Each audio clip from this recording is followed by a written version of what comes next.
Hello, today I will show you a new feature in HP Systinet, which is integration with DHC console for developers of REST services, of REST APIs.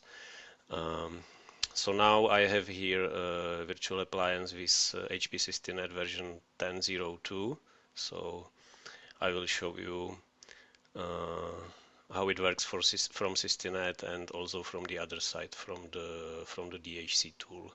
By the way, the DHC tool is a Chrome extension.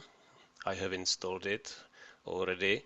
So this is a list of Chrome applications in my browser, and if I click on DHC, you can see how it looks like and what is it good for. So basically you are able to test and try live REST APIs. So you enter URL, you select the method, and you can execute the command. You can specify headers, body, and you see the history.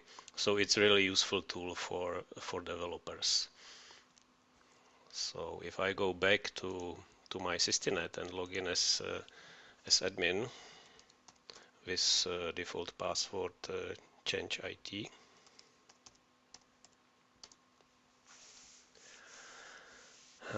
And what's new also in version 10.02 is enhanced demo data.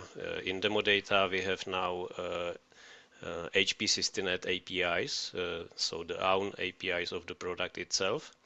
I can find it just by typing Systinet. So this is the first search result, HP Systinet API REST service.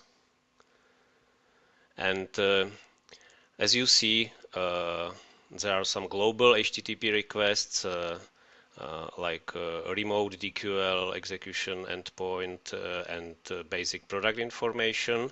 And there are also child REST services, which is the REST API of Systinet, the Atom-based REST API, some legacy REST APIs, which is still available, but it's deprecated, so it shall not be used for new developments, and there is a special security API. So let's have a look at the security API. And as you see, it provides a couple of HTTP requests for managing groups, roles, domains, and group memberships and roles assignment. So let's try something simple like get domains. And you see rightmost in the table there is a new button called try out. So if I click try out, I get a selection of endpoint because the REST service is associated in demo data with two endpoints. One is the out-of-the-box virtual appliance URL, and the other one is if you have a local installation of Systinet. So in my case, Systinet is running as virtual appliance, so I will just keep the selection for development endpoint. And the DHC application gets opened with pre-filled URL, HTTP, and method, which is in this case get, simple get. So the only thing I have to do now is to try it. So I will click send, and you see this is my response. Response body is a JSON, actually a list of all domains we have in demo data, and on the left side you see response headers. If I click down here, if I switch to HTTP tab, I see how it looks like at HTTP level. So this is the basic use case, what you can do by this new feature, the integration with DHC. So you can try out HTTP requests.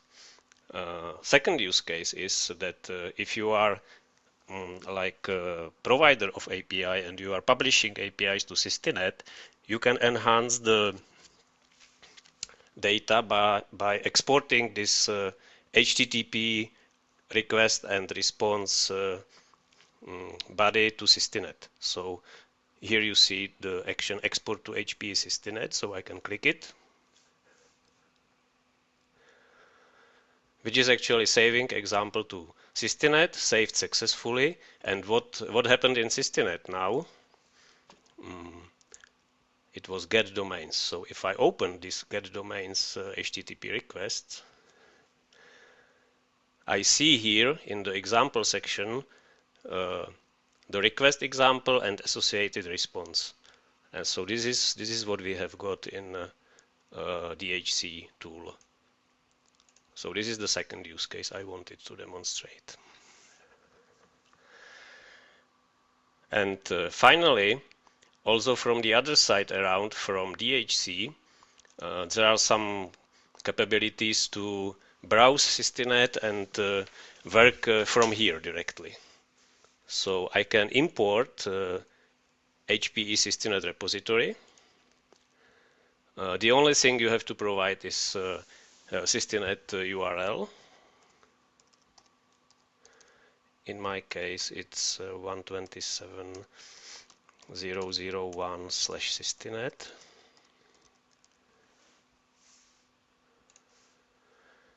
And you can do some selection if you are interested just in particular domain, but let's take all. So I will keep the checkbox at the root and add HPE Systinet repository. So what happened is that on the left side I have my Systinet repository, and if I browse down, I see at the first level list of all domains. So let me look into the HP Software Products domain. And here is the HP Systinet API we have seen at Systinet. So it consists of Atom REST, Legacy REST, Security API, and two, let me say, root requests which are global. And under security, this was my get domains. So the same way from here, I can try out. Let me see users. So I have two endpoints: the development endpoint, which is a virtual appliance, and if I open it from here, I can again try it. So result is list of all users known to Systinet. And again, I can export the data, the sample data, to Systinet, which is done. And in Systinet, let me go back to HP Systinet Security API, and it was get users. And you see this is the result. So this is the list of actual users known to Systinet in demo data. One final note: the other place where you can try the request from is also from this page. On the right side, you see the action tryout. So you can invoke it from here, which is exactly the same action like when you do it from the table, from the list of HTTP requests. Thank you.